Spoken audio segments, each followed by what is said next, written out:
take? What's your take? Derevyanchenko, any update on him and the IBF? The last I spoke to the IBF, that Golovkin had not even applied for the exception. So, I don't know, you know, right now it seems to me that it's heading in a certain direction, but he hasn't even applied for the exception. The other thing is, I mean, we're not, you know, people don't seem to understand this. We're not trying to keep him from walking into the ring May 5th without the IBF belt. It's not our agenda. But our agenda is the following. A motherfucker eats tainted beef when he knows he's not supposed to, gets suspended. If you think I believe he ate a whole cow, then you're really also crazy. And he gets suspended, and the guy that's sitting there and has to feed his family is somehow supposed to wait another 6 months for a guy who's on suspension? That's preposterous. So what point as is the whole way this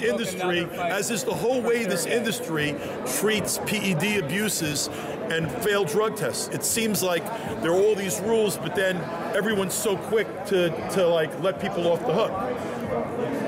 If he wants to walk in the ring May 5th with the belt, that's cool. Then tell us that on May 7th, the negotiation period starts for Derevyanchenko. But you know that's not going to happen because they already announced September 15th. So I don't care whether they strip him before or they strip him after. Derevyanchenko is entitled to fight for a belt next. And I'm not talking about on May 5th. They already made it clear. They never made us an offer for May 5th. They didn't want, the cost-benefit analysis was too rough for them.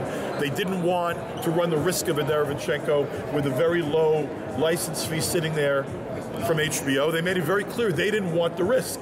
But the whole reason there's a mandatory challenger, and in a case where he's a real legit guy, is so that guy's not screwed out of his chance, and he too can pay his family's, you know, living expenses. He can support his kids and his wife. That's why a mandatory's there.